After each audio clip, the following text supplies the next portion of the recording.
ఇంట్లో ఈరోజు నిమ్మకాయ పచ్చడి పెడుతున్నానండి. మా ఇంట్లో నిమ్మకాయ ఊరగాయ ఒకటి, టొమాటో ఎండు పచ్చడి ఒకటి, ఈ రెండు చాలా ఇష్టంగా తింటారనమాట. సో ఈ రెండు మాత్రమే కొంచెం ఎక్కువ క్వాంటిటీలో చేస్తుంటాను. చాలా రోజుల నుంచి నిమ్మకాయ పచ్చడి పెట్టమని కామెంట్స్ కూడా వస్తున్నాయండి. సో ఎటు పచ్చడి చేస్తున్నాను కాబట్టి వీడియో కూడా షేర్ చేస్తున్నాను.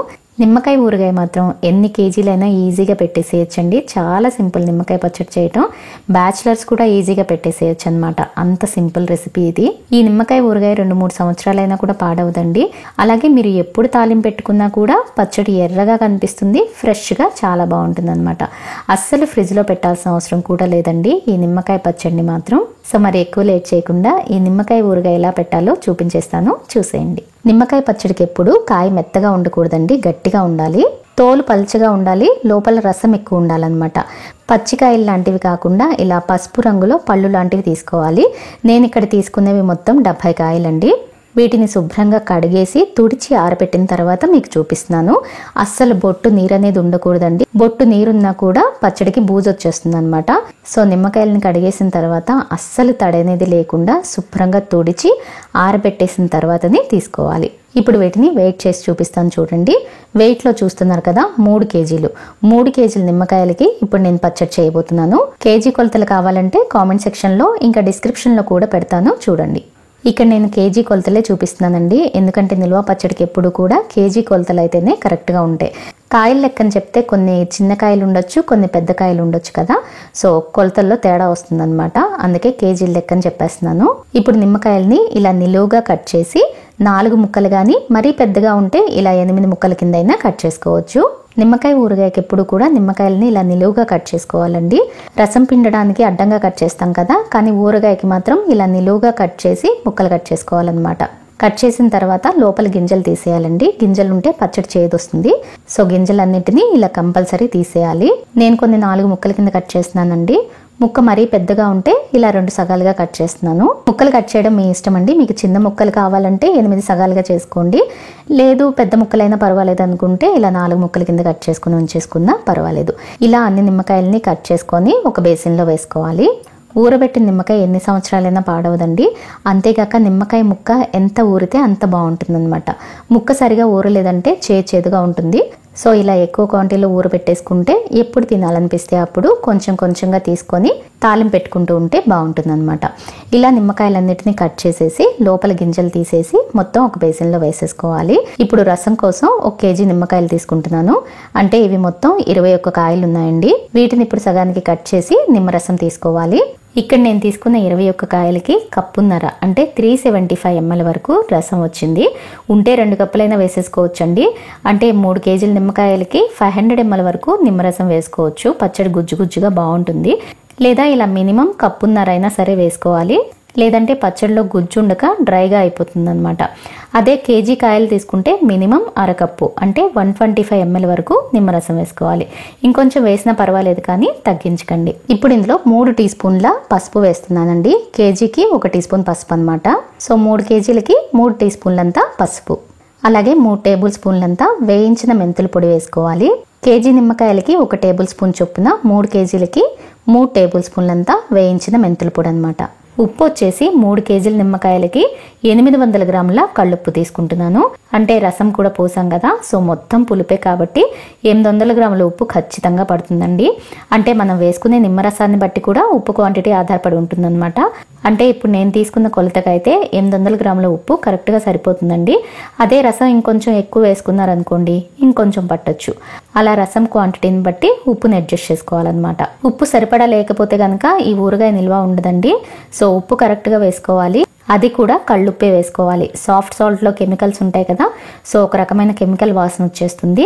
అలాగే సాఫ్ట్ సాల్ట్లో సోడియం కూడా ఎక్కువ ఉంటుంది కాబట్టి కళ్ళుప్పు కంటే ఈ సాఫ్ట్ సాల్ట్ అనేది కొంచెం స్ట్రాంగ్గా ఉంటుందన్నమాట. కళ్ళుప్పు పట్టినంత క్వాంటిటీ సాఫ్ట్ సాల్ట్ పట్టదు. సో సాఫ్ట్ సాల్ట్ వేసుకోవాలి అనుకుంటే కనుక కొంచెం తగ్గించి వేసుకోండి. నేనైతే నిల్వ పచ్చళ్ళకి అయోడైజ్డ్ సాల్ట్ సజెస్ట్ చేయనండి.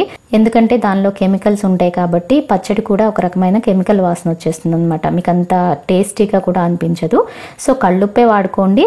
లేదంటే సైంధవ లవణం పింక్ సాల్ట్ ఉంటుంది కదా, అదైనా వేసుకోవచ్చు. ఇవే కేజీ నిమ్మకాయలకైతే 200 నుంచి 250 గ్రాములు అంటే పావు కిలో వరకు ఉప్పు పడుతుందండి. నిమ్మరసం కూడా నేను చెప్పినట్టు వేసుకుంటే అంత ఉప్పు అనిపిస్తుంది, కానీ నిమ్మకాయలు నిమ్మరసం మొత్తం పులిపే కాబట్టి ఈ ఊరగాయకి మాత్రం ఉప్పు ఎక్కువ పడుతుందండి. లేకపోతే పచ్చడి బూజు వచ్చేస్తుంది అనమాట, నిల్వ ఉండదు. ఈ ఊరగాయ పెట్టడం మాత్రం చాలా ఈజీ అండి, కానీ కొలతలు మాత్రం పక్కాగా ఉండాలి. మొత్తాన్ని అడుగు నుంచి ఒకసారి ఇలా బాగా కలిపేసి దీన్ని ఇంకా జాడీలో పెట్టేసుకోవడమే. ఇంతేనండి, నిమ్మకాయ ఊరగాయ రెడీ అయిపోయింది. ఇంక ఇందులో ఆవపిండి వేయకూడదండి. నిమ్మకాయ ఊరగాయకి మాత్రం ఆవపిండి వేయరు, ఓన్లీ మెంతిపిండి మాత్రమే వేస్తారనమాట. దీన్ని ఒక జాడీలో కానీ ఒక గ్లాస్ కంటైనర్లో కానీ స్టోర్ చేసుకోవాలి. ప్లాస్టిక్ డబ్బాల్లో పెట్టకూడదండి. ప్లాస్టిక్ డబ్బాల్లో పెడితే పచ్చడి ఫ్లేవరే మారిపోతుంది ముందు. సో జాడీల్లో కానీ గ్లాస్ జార్లో కానీ ఈ రెండిట్లోనే పెట్టుకోవడానికి ట్రై చేయండి. చెప్పాను కదా, కనీసం ఒక 20 రోజులైనా ఊరనివ్వాలి. నెల రోజులు ఊరితే ఇంకా అసలు చూసుకునే పనే లేదండి, చక్కగా ఊరిపోతుంది నిమ్మకాయ ముక్క. దీన్ని 3వ రోజు ఒక్కసారి అడుగు నుంచి ఒకసారి కలపాలి.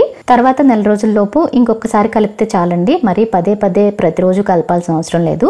నెల రోజుల్లో 1-2 సార్లు కలిపితే చాలు. 25 రోజుల తర్వాత చూపిస్తున్నాను చూడండి, ముక్క చక్కగా ఊరిపోయింది. ఊరగాయ కూడా చూసారా గుజ్జు గుజ్జుగా ఎంత బాగుందో. మీరు ఉప్పు కనుక కరెక్ట్గా వేయకపోతే ఈ 20 రోజుల్లోనే మీకు తెలిసిపోతుందండి, పైన బూజులాగా ఫామ్ అవుతుందన్నమాట.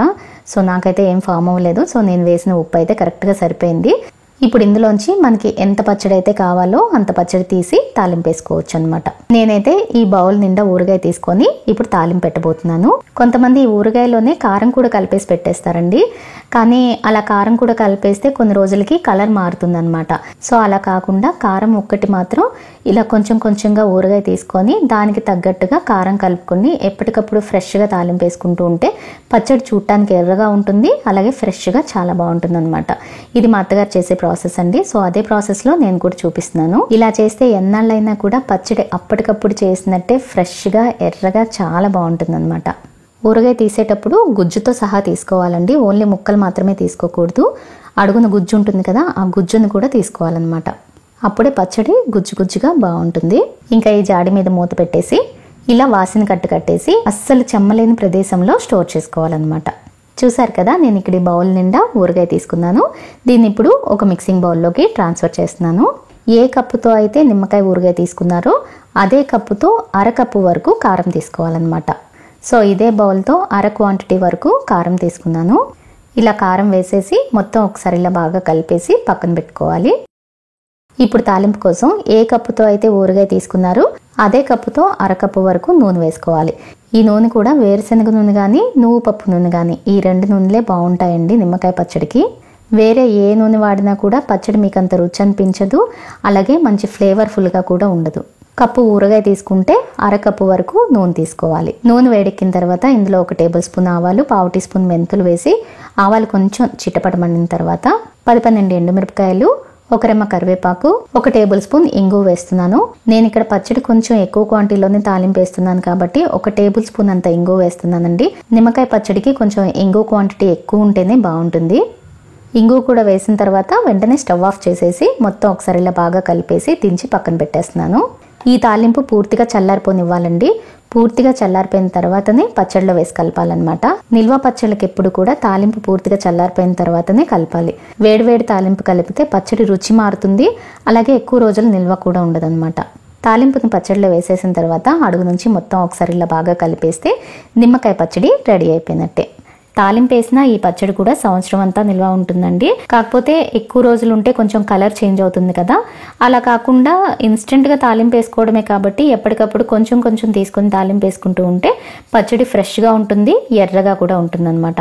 ఇలా పచ్చడి కలిపేసిన తర్వాత ఇప్పుడు ఒకసారి రుచి చూడండి, ఉప్పు సరిపోయిందో లేదో తెలుస్తుంది. దాన్ని బట్టి ఒకవేళ మీకు ఇంకొంచెం పడుతుంది అనిపిస్తే 1-2 స్పూన్ల సాల్ట్ యాడ్ చేసేసుకోవచ్చు. అలా ఒకవేళ ఇంకొంచెం సాల్ట్ పడుతుంది అనిపిస్తే కనుక జాడీలో పెట్టిన ఊరగాయలో కూడా ఇంకొంచెం కలిపేసి స్టోర్ చేసుకోండి. ఇక్కడ నేను చెప్పిన కొలతలకైతే ఉప్పు కారాలన్నీ కూడా కరెక్ట్గా సరిపోయినాయండి. అస్సలు ఎక్కువ అవ్వటం కానీ తక్కువ అవ్వటం కానీ అస్సలు లేనే లేదనమాట. ఎగ్జాక్ట్లీ కరెక్ట్ మెజర్మెంట్స్ చెప్పాను నేను. మీరు ఒకవేళ సేమ్ క్వాంటిటీలో ట్రై చేస్తే కనుక బ్లైండ్గా ఫాలో అయిపోవచ్చు. ఒకవేళ తక్కువ క్వాంటిటీలో కావాలనుకుంటే కేజీ కొలతలు నేను చెప్పాను కదా, కామెంట్ సెక్షన్లో కానీ డిస్క్రిప్షన్లో కానీ ఇస్తాను, చెక్ చేయండి. ఇంతేనండి, పుల్లగా కారం కారంగా నోటికి ఆహా అనిపించే నిమ్మకాయ పచ్చడి రెడీ అయిపోయింది. సూపర్ టేస్ట్ ఉంటుందండి. వేడన్నంలో కలుపుకొని తిన్నా, పెరుగన్నంతో నంచుకొని తిన్నా అసలు ఎంత బాగుంటుందంటే దీని రుచి అసలు చెప్పలేమన్నమాట. సో మీరు కూడా తప్పకుండా ట్రై చేయండి. ట్రై చేసిన తర్వాత మీకు ఎలా కుదిరిందో వీలైతే నాకు కామెంట్ చేసి చెప్పండి. ఇలాంటి మరిన్ని రెసిపీస్ కోసం టెంప్టింగ్ బౌల్స్ని సబ్స్క్రైబ్ చేసుకోవడం మాత్రం మర్చిపోకండి. అలాగే వీడియో నచ్చితే లైక్ చేసి అందరికీ షేర్ చేయండి. మరో మంచి రెసిపీతో మళ్ళీ కలుద్దాం.